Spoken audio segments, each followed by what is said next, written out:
Friends, स्वागत है एक बार फिर इस वीडियो के माध्यम से, जहां हम सभी अब तक पहले पार्ट 1 और पार्ट 2 में कक्षा 10वीं के संस्कृत के पाठ 7 सौहार्दम प्रकृति शोभा का हिंद्यार्थ कर रहे थे। अब तक हमने पढ़ा कि किस प्रकार शेर को दुखी करने वाले कुछ वन्य प्राणियों से परेशान होकर शेर उनके पीछे जाता है और उनसे पूछता है कि क्या तुम्हें मुझसे डर नहीं लगता।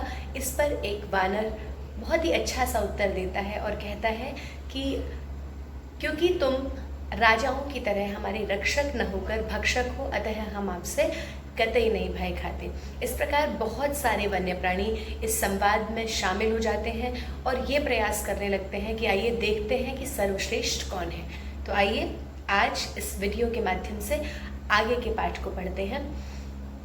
पार्ट 2 में हमने जाना कि किस प्रकार एक हाथी अपने आप को सर्वश्रेष्ठ राजा या वनराज पद का के लिए योग्य मानता है, क्योंकि वह विशालकाय है, वह सर्व पराक्रमी है और शेर या कोई अन्य प्राणी सबको वह आराम से हरा सकता है। परंतु बंदर उसकी भी पूंछ खींचकर और पेड़ पर भाग जाता है। जैसे ही पेड़ पर भागता है तो हाथी को लगता है कि इसको मैं अपनी सूंड से ही हिला दूंगा, लेकिन बंदर तो उससे भी ज़्यादा चालाक था और वह क्या करता है कि जैसे ही हाथी पेड़ को हिलाने का प्रयास करता है, बंदर दूसरे पेड़ पर छलांग मार देता है। आइए आगे बढ़ते हैं। इसके बाद इस प्रकार की बात है, तो इस प्रकार वो कहता है एतस्मादेव तु कथयामि, इसीलिए तो एतस्मात् प्लस एव यहाँ पर वर्ण संयोजन हुआ है और जष्ट संधि हुई है, त को द हुआ है, तृतीय वर्ण हुआ है। एतस्मात् एव, इसी कारण से ही तू तो कथयामि कह रहा हूँ, यत् अहमेव, अब यहाँ पर फिर से संधि हुई है, यत् अहम एव, कि अहम माने मैं, एव माने ही, कि मैं ही योग्य हूँ वनराज पदाय, वनराज पद के लिए मैं ही सर्वश्रेष्ठ हूँ और सबसे ज़्यादा योग्य हूँ, क्योंकि ये न, जिसके कारण विशाल कायम पराक्रमिणम, विशाल काय पराक्रमी। अब ये देखिए, विशाल कायम पराक्रमिणम, ये दोनों विशेषण विशेष्य हैं और किसके हैं? बंदर, हाथी के। विशाल काय और सबसे पराक्रमी, च और भयंकर सिंघम, भयंकर सिंह भी या फिर गजम्वा या हाथी, पराजेतुम समर्थः, पराजेतुम, हम ऐसे सभी प्राणियों को जो विशाल काय हैं और पराक्रमी हैं, ऐसे सभी प्राणियों को पराजेतुम, यहाँ पर उपसर्ग पूर्वक जे धातु है, जी जय अर्थ में होती है और तुमुन प्रत्यय है, अर्थात तुमुन का अर्थ होता है हेतु। ठीक है, हम ऐसी भयंकर और विशालकाय जातियों को हराने में भी समर्थ है। कौन? अस्माकं जाति, हमारी जाति। बंदर कहता है क्योंकि हमारी जाति सबसे विशालकाय या फिर पराक्रमी, वो सिंह हो या गज हो, दोनों को ही हराने में अत्यंत समर्थ है। अतः इसलिए वन्य जंतु नाम रक्षायै, वन्य जंतु नाम षष्ठी का बहुवचन है, वन्य जंतुओं की रक्षा के लिए वयम एव योग्य, हम ही योग्य हैं। एतत् सर्वं श्रुत्वा, यह सब सुनकर, नदी मध्य है, नदी के मध्य में एक बका, एक बगुला होता है। अब वो क्या ये सब सुन रहा है? अब ये ब्रैकेट में है, इट मीन्स ये सिर्फ उसमें दिखाया गया है, पर्दे के पीछे। जब हम भी कोई नाटक हम प्रस्तुत करते हैं तो पर्दे के पीछे की चीज़ों को ब्रैकेट में लिखा जाता है। तो वो बग है जो होता है, बगुला होता है, वो सुन रहा होता है और फिर वो क्या कहता है? बगुला कहता है अरे अरे अरे अरे सुनो, माम विहाय, मुझे छोड़कर, विहाय यहाँ पर ल्यप प्रत्यय है, मुझे छोड़कर, कथम अन्य, कैसे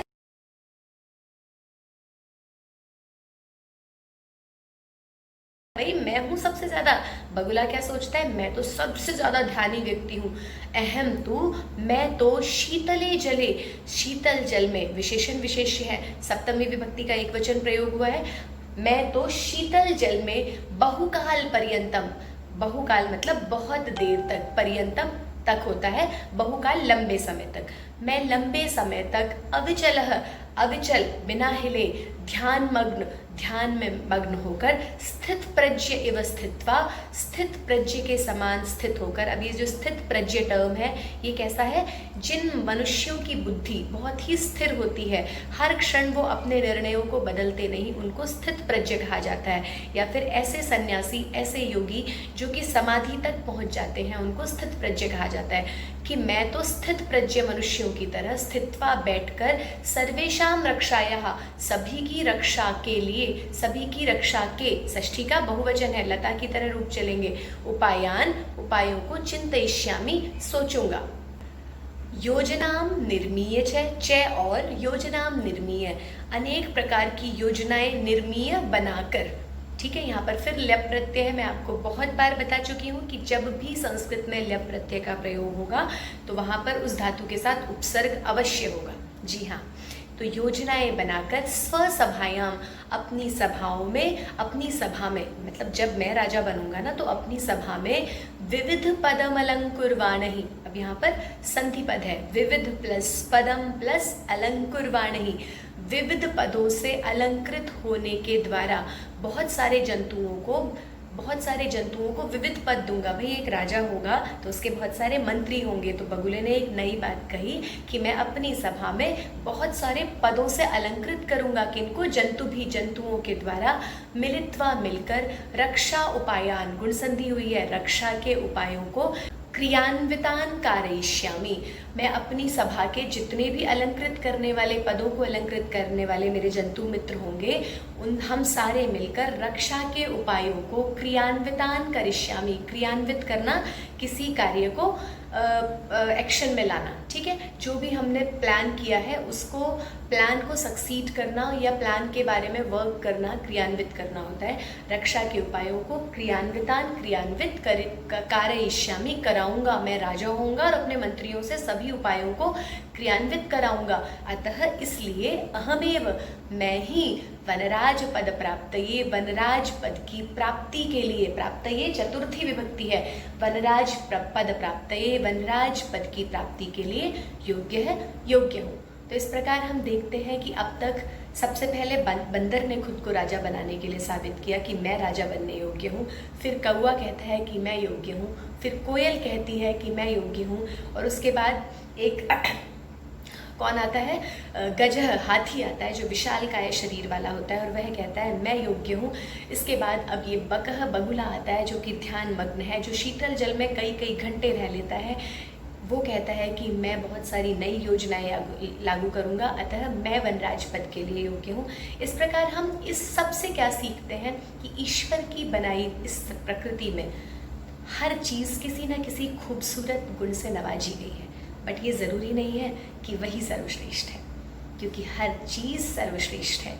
तो अगर ये सब सर्वश्रेष्ठ मिलकर एक साथ रहें तो प्रकृति है सौहार्दम शोभा, सौहार्द ही प्रकृति की शोभा है। अब आगे क्या होता है, इतने में मयूर आता है, मयूर, मोर क्या कहता है, वृक्षोपरितः, वृक्ष प्लस उपरितः, वृक्ष के ऊपर से, साट्टाहस पूर्वकम, अट्टाहस लगाकर हंसता है। अट्टाहस कहते हैं जब ठाह के मार के हंसा जाता है ना, स अट्टाहस, अर्थात स लग गया तो सहित, अट्टाहस सहित या अट्टाहस पूर्वक हंसता है। और क्या कहता है, विरम विरम, बस करो भाई, आत्मश्लाघायः, अपनी प्रशंसा करना बंद करो, किम न जानासि, क्या जानते नहीं हो, यत् की यदि न स्यान्नरपतिः सम्यङ् नेतः ततः प्रजा अकर्णधारा जलधौ विप्लवेतेह नौरिव।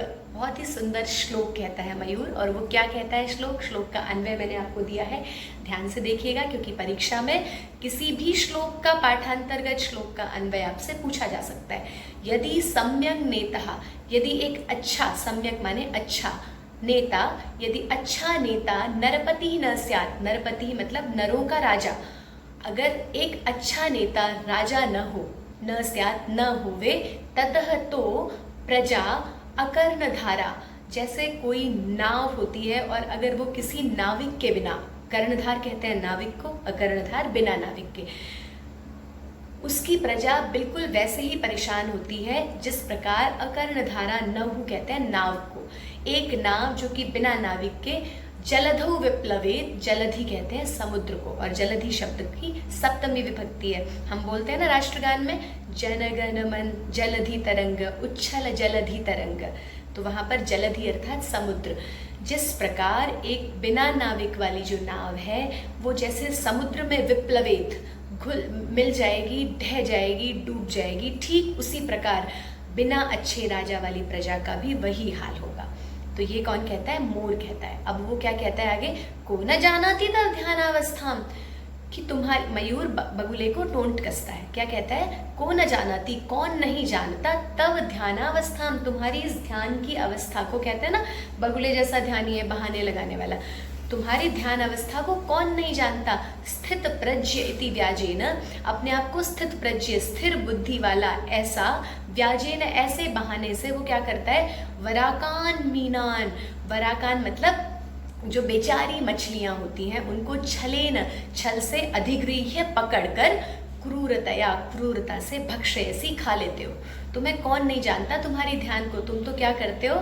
जो स्थित प्रज्ञ होने का नाटक करते हो, और जो बगुली बेचारी मछलियां होती हैं उनको पकड़ के उनको क्रूरता से खा लेते हो। धिक्त्वा, तुम्हें तो धिक्कार है जो दूसरे पक्षियों पे, दूसरे पशुओं पे, दूसरे प्राणियों पर दया भी नहीं करते। तव कारणात् तू, तुम्हारे कारण से तो, पंचमी विभक्ति है, तव कारणात् तू, तुम्हारे कारण से तो, सर्व पक्षी कुलमेव अवमानितम जातम। अब यहाँ पर पक्षी कुलम प्लस अवमानितम संधि हुई है, वर्ण संयोजन हुआ है। तुम्हारे कारण से तो सारा पक्षी कुल जो है, ये जो अपने सारे पक्षियों का कुल है, ये अपमानित हो गया है। तो अब इसमें बंदर जी आते हैं। अब वो क्या कहता है? सगर्वम, गर्व के साथ कहता है, घमंड से कहता है, अतएव इसीलिए, कथयामी कहता हूँ, कह रहा हूँ। अब देखिए यहाँ पर कथयामी इति क्रियापदस्य कर्तृपदम किम? अतएव कथयामी छिपा हुआ है, पर हम वानर तो नहीं कहेंगे, क्या कहेंगे? अहम कथयामी। जी हाँ, अतएव कथयामी, इसीलिए कह रहा हूँ, इसीलिए कथयामी कह रहा हूँ, यत् की अहमेव योग्य है, मैं ही योग्य हूँ, वनराज पदाय, वनराज पद के लिए। इसीलिए कह रहा हूँ भाई कि तुम तो सारे किसी ना किसी विकृति से जड़े हुए हो, तुम्हारे अंदर तो कोई ना कोई दुर्गुण है, तो सबसे ज्यादा जो योग्य हूँ वनराज बनने के मैं ही हूँ। शीघ्रमेव, जल्दी ही, शीघ्र कहते हैं जल्दी को, शीघ्रम प्लस एव, एव माने ही, ये एक अव्यय शब्द है, बार बार आ रहा है, ये हम चित्र वर्णन में, पत्र लेखन में सब जगह प्रयोग कर सकते हैं। जल्दी ही मम राज्याभिषेकाय, मेरे राज्य अभिषेक के लिए, चतुर्थी विभक्ति हुई है, राज्य प्लस अभिषेक, दीर्घ संधि हुई है, तत्परः भवन्तु, तत्पर हो जाओ, सर्वे वन्य जीवः, सारे वन्य जीव मेरे राज्य अभिषेक के लिए तत्पर हो जाओ। तो अब बंदर जो कहता है, बंदर को लगता है कि सब में कोई ना कोई दुर्गुण है, तो अब ये तो किसी भी तरह मैं ही इस पद के योग्य बन रहा हूँ, इसलिए वो जल्दी से सबको, मैंने जितनी भी संधियां हुई हैं आपके सामने यहाँ पर विच्छेद करके लिखा है, इनको ध्यान रखेंगे और क्या करेंगे, वीडियो सुनने के साथ साथ कर्तृपद, क्रियापद, विशेषण, विशेष्य, विलोम शब्द, पर्यायवाची शब्द, एक पदेन उत्तरतः, पूर्ण वाक्येन उत्तरतः, जितने भी प्रश्न और उत्तर बन सकते हैं उनको करेंगे और अपने आप से उनका उत्तर भी देंगे। हमारा संस्कृत और हमारा पाठ हमारे मुट्ठी में आ जाएगा और हम एक भी मार्क्स, एक भी अंक नहीं कटने देंगे, क्योंकि इस बार हमने ये शपथ ली है, ये प्रण लिया है कि हम 100% अंक संस्कृत में भी लाएंगे। ठीक है, तो आगे अब मयूर क्या कहता है इसकी बात सुनकर?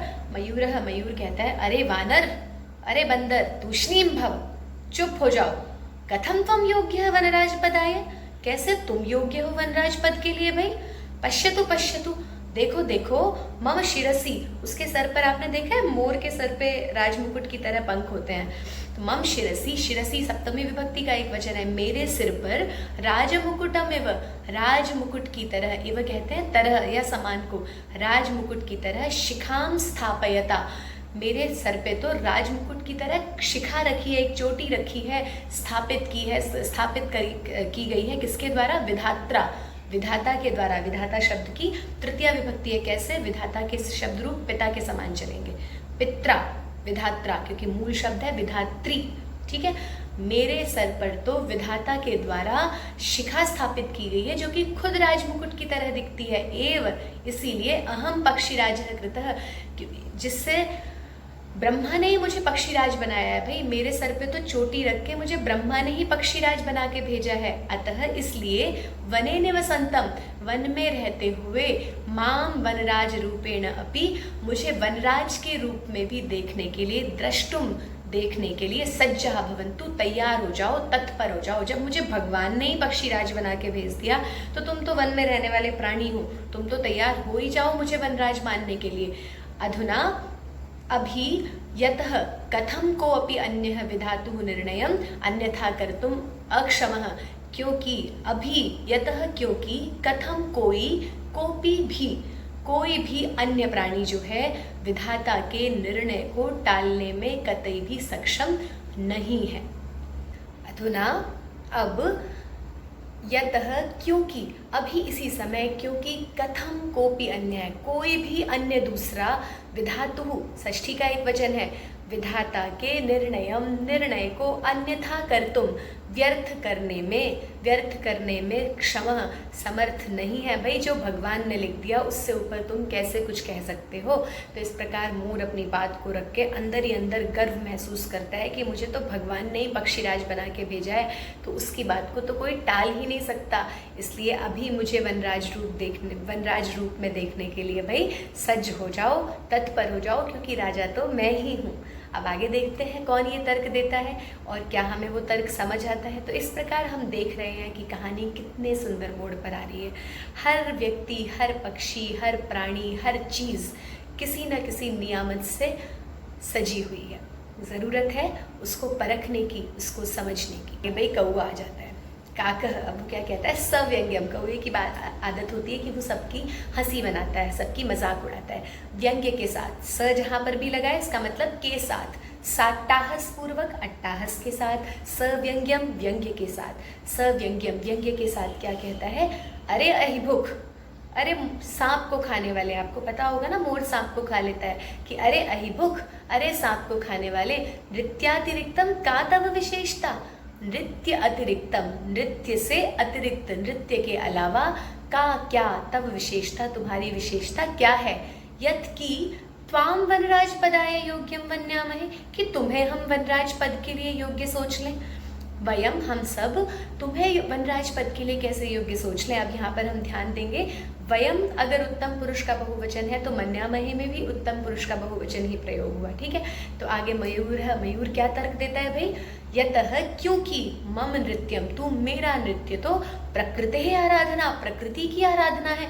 पश्य पश्य, देखो देखो, अब वो इठलाता है, मम पिच्छानाम अपूर्वम सौंदर्यम, मेरी जो पूंछ है, जो पंख है उसके पूंछ ही होते हैं ना, मेरी पूंछ के, षष्ठी का बहुवचन है, मेरी पूंछों के अपूर्व सौंदर्य को देखो भाई। अब क्या करता है वो, पिच्छान उद्घाट्य, अपने पिच्छों को, अपनी पंखों को उद्घाट्य उघाड़ कर, खोल कर दिखाता है। और नृत्य मुद्रायाम स्थितः सन, नृत्य मुद्रा में पंख फैलाकर खड़े हो जाता है। सन जहाँ पर होगा इट मीन्स होकर, ठीक है। सन्नपि, होते हुए भी हमने पिछले पार्ट में पढ़ा था, तो यहाँ पर नृत्य मुद्रा की स्थिति में होते हुए खड़ा हो जाता है। और क्या कहता है, न कोपी त्रैलोक्य मत सदृशः, इस न कोपी, न नहीं, कह कोई, अपि भी, कोई भी, यहाँ पर पूर्व रूप संधि हुई है, कोई भी, त्रैलोक्य, तीनों लोकों में, तीन लोक कहे जाते हैं ना, पृथ्वी लोक, अंतरिक्ष लोक और द्युलोक, तीनों लोकों में कोई भी, मत सदृशः, मत प्लस सदृशः वर्ण संयोजन हुआ है, मेरे समान, मत माने मेरे, सदृशः माने समान, कोई भी तीनों लोकों में मेरे समान सुंदरः न, सुंदर नहीं है। वन्य जंतु नाम ऊपरी, वन्य जंतुओं के ऊपर तो, आक्रमणम कर्तारम, आक्रमण करने वालों को, तू तो, अहम मैं, स्वसौंदर्येण, अपने सौंदर्य से, चय और नृत्येन, अपने नृत्य से ही, आकर्षितम कृत्वा, आकर्षित करके, अपने नृत्य की तरफ और सुंदरता की तरफ, अगर कोई आपके ऊपर कोई आक्रमण करने वाला आएगा तो मैं उसको अपने सौंदर्य और नृत्य की तरफ आकर्षित कर लूँगा, और वनात् बहिष्करिष्यामि, वन से उन्हें बाहर निकाल दूंगा। तो इस प्रकार मोर कहता है कि भाई मेरे पास तो मेरी खूबसूरती और मेरा नृत्य इतना अच्छा एक वो है, इतना अच्छा शस्त्र है कि मैं इसी से अपने आक्रमणकर्ताओं को दूर भगा दूंगा। आगे क्या कहा, इसलिए अहमेव योग्य है वनराज पदाय, मैं ही वनराज पद के लिए योग्य हूँ। अब इतनी देर में क्या होता है, एतस्मिन्नेव, इतने ही समय में, एतस्मिन इतने ही, ठीक है, एव ही। अब इतने ही मतलब किसमें, समय की बात चल रही है, इतने ही समय में, इतने ही काले समय में व्याघ्र चित्रकऊ। अब ये द्वंद्व समास का एक उदाहरण है, व्याघ्र और चीता। द्वंद्व समास क्या करता है, जितने लोग होते हैं उतनी विभक्ति अंतिम, उतना वचन जो है वो अंतिम पुरुष में प्रयोग हो जाता है। तो ये दो थे तो व्याघ्र चित्रकऊ में द्विवचन प्रयोग हो गया। बाघ और चीता अपि भी नदी जलम पातुम, नदी का जल पातुम पीने के लिए आगतो आते हैं। आगतों में भी द्विवचन ही प्रयोग हुआ है क्योंकि व्याघ्र और चीते भी दो हैं। व्याघ्र और चीते नदी का जल पीने के लिए आते हैं। एतम विवादम श्रृणुतः, इस विवाद को श्रृणुतः सुनते हैं। च और वदतः कहते हैं, क्या कहते हैं, व्याघ्र चित्रकऊ दोनों मिलकर क्या कहते हैं, अरे किम वनराज पदाय सुपात्रम चीयते, क्या वनराज पद के लिए सुपात्रम अच्छे पात्र का चीयते चयन हो रहा है। अब यहाँ पर कर्मवाच्य हुआ है, ठीक है ना, ये आपको मैं पढ़ाऊंगी अग्रिम वीडियो में कि क्या वनराज पद के लिए सुपात्र का चयन हो रहा है, किया जा रहा है। एतदर्थम इसीलिए, एतदर्थम इसीलिए, किमर्थम किस लिए, ये याद रख लीजिए। एतदर्थम अस्मिन्नर्थम इसीलिए, किमर्थम किस लिए, एतदर्थम इसीलिए, तू तो आवाम एव, इसका मतलब हम दोनों ही, आवाम कहते हैं हम दोनों ही, योग्यौ योग्य है। देखिए कहीं पर भी द्विवचन स का प्रयोग करने में मौका नहीं है पाठकर्ता, क्योंकि संस्कृत की विशेषता ही विभक्ति और वचन और कारक है। यस्य कस्यापि चयनम कुर्वन्तु सर्वसम्मत्या, हम दोनों में से किसी का, यस्य कस्यापि जिस किसी का भी, चयनम कुर्वन्तु चयन कर लो, सर्वसम्मत्या अपनी सब लोग सम्मति से, सम्मति के द्वारा, अपनी सम्मति के द्वारा हम दोनों में से किसी एक का भी चयन कर लो, हम इस बात में राजी। ये क्या कहता है, इतने में सिंह, शेर की गर्जना आती है, भाई मेरे से ऊपर कौन आ सकता है, तो सिंह कहता है तूष्णीम भव भो, अरे भाई चुप हो जाओ।